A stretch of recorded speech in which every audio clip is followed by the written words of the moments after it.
Hello friends, अपन पढ़ रहे हैं संस्कृत शिक्षा विभाग की शिक्षक भर्ती लेवल 1 है तो विज्ञान के सिलेबस को, जिसमें अपना पहला टॉपिक अम्ल क्षारक और लवण वाला चल रहा है। इसके अंदर हमने 7th क्लास और 10th क्लास वाली एनसीईआरटी से इसको अपन कंप्लीट कर रहे हैं, जिसमें अपन ने एनसीईआरटी बुक जो है उनसे इस चैप्टर को कंप्लीट कर लिया है।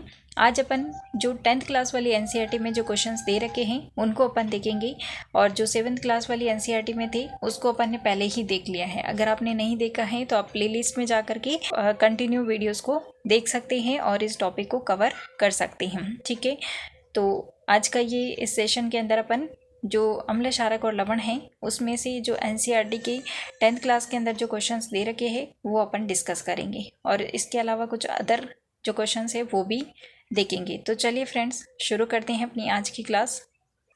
फर्स्ट क्वेश्चन है, कैल्शियम ऑक्सीक्लोराइड यौगिक का प्रचलित नाम क्या है? तो अपन ने पढ़ा था कि जो कैल्शियम ऑक्सीक्लोराइड होता है इसका प्रचलित नाम होता है विरंजक चूर्ण। नेक्स्ट क्वेश्चन है, उस पदार्थ का नाम जो क्लोरीन से क्रिया करके विरंजक चूर्ण बनाता है वो होता है शुष्क बुझा हुआ चूना।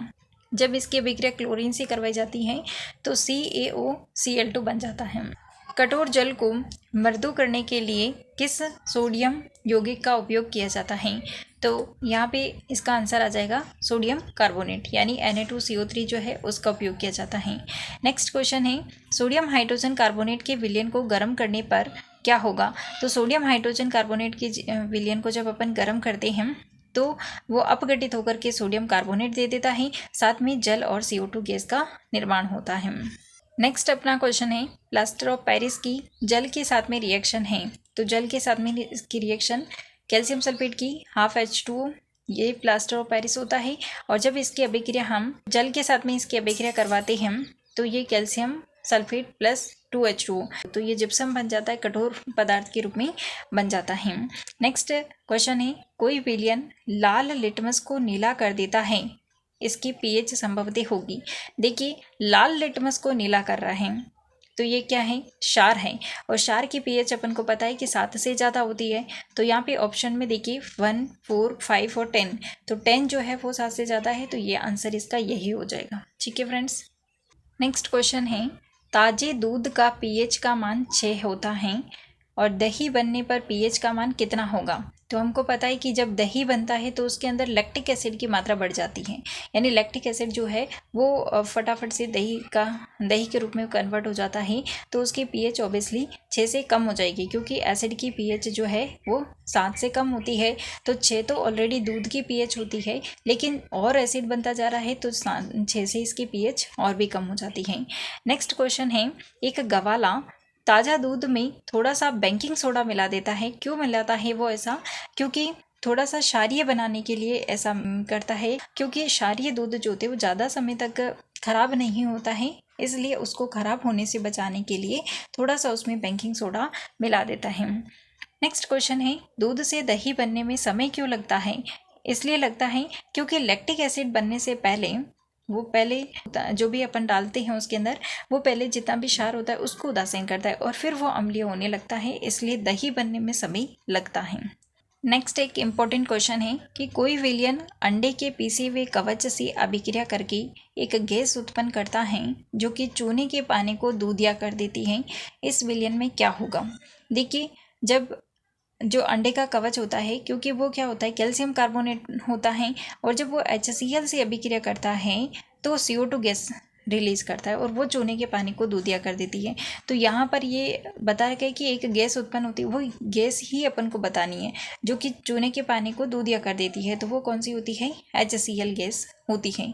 तो ये इंपॉर्टेंट है क्वेश्चन, आपको ध्यान में रखना है कि कौन सी गैस होती है। HCl गैस है जो कि चूने के पानी को दूधिया कर देती है।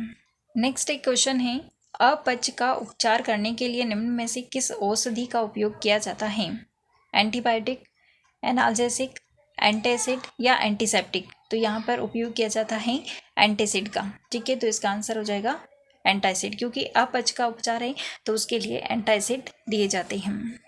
नेक्स्ट एक क्वेश्चन है कि 5 विलयन ABCDE की जब सार्वत्रिक सूचक से जांच की जाती है तो पीएच के मान क्रमशः ये प्राप्त होते हैं। ठीक है, तो कौन कौन से सॉल्यूशन हैं? देखिए, जब 4 पीएच होती है तो यानी कि 7 से कम है तो ये कौन सी होगी? अम्लीय पीएच है। तो जहाँ पर अम्लीय है, प्रबल अम्लीय होगा तो 1 वाला पीएच वाला प्रबल अम्ल होगा, लेकिन ये दुर्बल अम्लीय होगा, क्योंकि 3 से ज़्यादा होती है तो वो थोड़ा सा दुर्बल अम्ल हो जाता है। लेकिन अगर 4 से कम होती है तो प्रबल अम्ल के अंदर आता है। तो प्रबल अम्लीय के अंदर तो पीएच जिसकी 1 है वो आ जाएगा, दुर्बल अम्ल के अंदर जिसकी पीएच 4 है वो आ गया, और उसके बाद में दे रखी 11 तो 7 से ज़्यादा है, और 7 से ज़्यादा जिसकी भी पीएच होती है वो क्या होते हैं? क्षार होते हैं। तो क्षार के अंदर भी कौन सा क्षार है? प्रबल क्षार है, क्योंकि इसकी लगभग 11 है।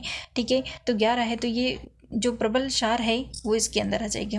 ठीक है, उसके बाद में 7 तो उदासीन होता है, तो ये उदासीन के अंदर, और ये ए वाला जो सॉल्यूशन है 9 यानी कि ये दुर्बल क्षारीय है। तो इसका क्रम अब हमको इसके अकॉर्डिंग जमा देना है, तो इसका आंसर आ जाएगा DCBAE, यानी ये जो सॉल्यूशन है उनका इस तरह से ये क्रम प्राप्त होता है। ठीक है, और यहाँ पे क्वेश्चन पूछा है कि पीएच के मानों को हाइड्रोजन आयन की सांद्रता के आरोही क्रम में व्यवस्थित कीजिए। तो जैसे जैसे H+ आयनों की संख्या बढ़ती जाती है वैसे वैसे पीएच कम होती जाती है, तो इसका क्रम ये वाला आ जाएगा। ठीक है फ्रेंड्स, तो आज की क्लास में इतना ही, मिलते हैं नेक्स्ट क्लास के अंदर। तब तक के लिए thanks for watching this video. जय हिंद, वंदे मातरम।